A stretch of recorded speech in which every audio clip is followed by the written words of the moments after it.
tell us a wee bit about yourself, just to introduce yourself to us, maybe a wee bit about your family, where you're from. Richard Scott Chambers. Originally was born in Belfast and then moved to Coleraine at about 2 years old, so not that I can really remember it. And I lived there, grown up in Coleraine boy, grew up on the north coast, and absolutely loved it. Loved being by the sea and the Giant's Causeway, really. And yeah, that's where I grew up. Went to Melbourne School, then on to Coleraine Inst.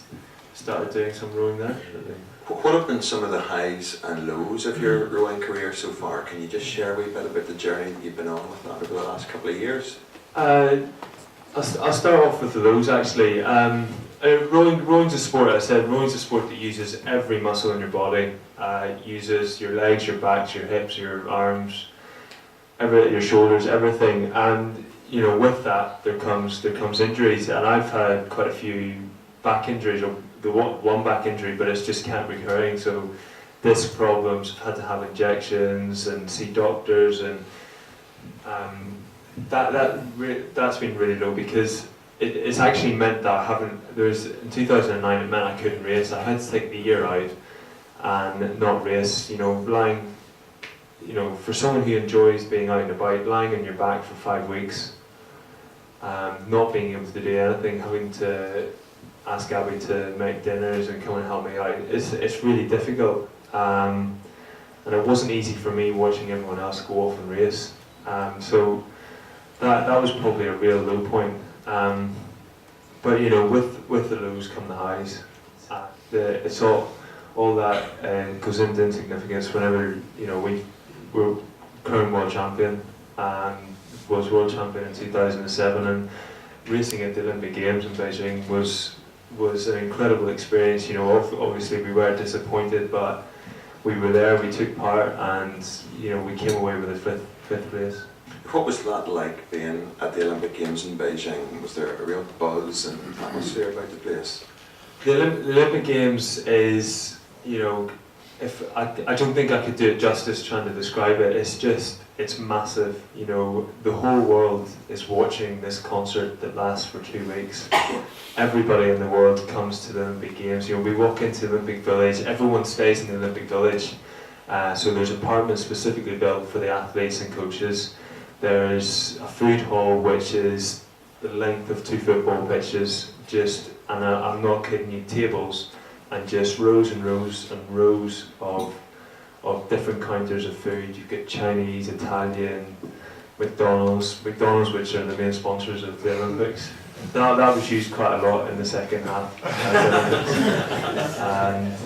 And you know, it's just an amazing feeling, and it really is like, it's like the human zoo, because there's people of all different shapes and sizes. You've got the rowers who are not myself, but you've got the rowers who are the big, tall, athletic guys. You've got the little girl gymnasts which are about 2 foot tall and weaving and out of them. You've got the weightlifters who are wider than they are tall. It's just, you know, you could go to the Olympic Village and just people watch. It's an incredible scene. It really is. And do you get very, very nervous before a race in a world stage like that?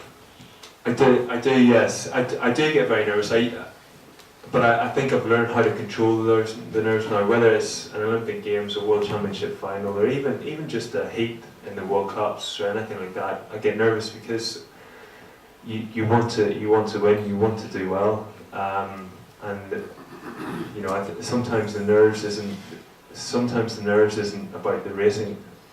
Sometimes the nerves isn't about the outcome, it's actually about what's going to happen during the racing, because rowing, you push yourself to the limits. You know you're going to be at breaking point in the last 250 metres of the race. You know, your eyesight goes, your muscles ache, you can't hear anything. You're really on the red line. I think sometimes that's what you get most nervous about. But you know, over the years, I've learned how to control those nerves, and I think that's just come with the maturity of racing and just getting older. Have there been any people as you've journeyed through life that have had a deeply profound impact on your life and really influenced you? Yeah, I mean, I've grown up in a Christian home, Christian parents, Christian grandparents on both sides, and they've had a massive impact on who I am and who I've grown up to be now. They've helped and guided me right through, right through school, right through university, and right through relationships and also into my life. And they've had massive impact on who I am and what I am. So mainly, as I say, it's down to parents and grandparents. And how does God fit into all of this? What is it like being a Christian in the rowing arena, in a highly competitive sporting arena as well? And what is it like being a Christian in that world?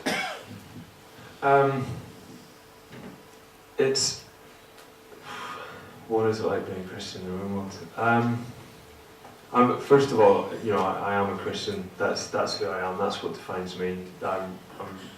People see me as, around the world, people see me as Richard the rower, Richard the world champion, husband, son. I am Richard the Christian. That's who I am, And being a Christian in the rowing world, I suppose it's probably not as difficult as being a Christian in rugby or football. There is still the banter, but the rowers are a lot more sympathetic to it and a lot more accepting of it. And there are a couple of Christians in the team. There's myself and Debbie Flood, and we look out for each other.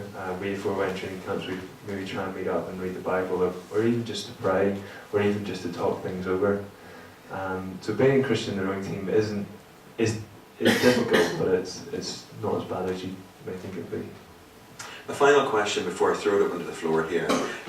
You'll leave us today, you'll go back into your quite intense training regime. What ways can we here as a group of men be supporting you as we see how you develop in the next couple of years? First of all, the way men can support anybody and other men, and for me, is to pray. That whenever we pray, we talk to Jesus and we kind of lift everything up to Him, and I suppose that's probably the main thing that you can do. And I say probably one of the only things that you can do is just to pray.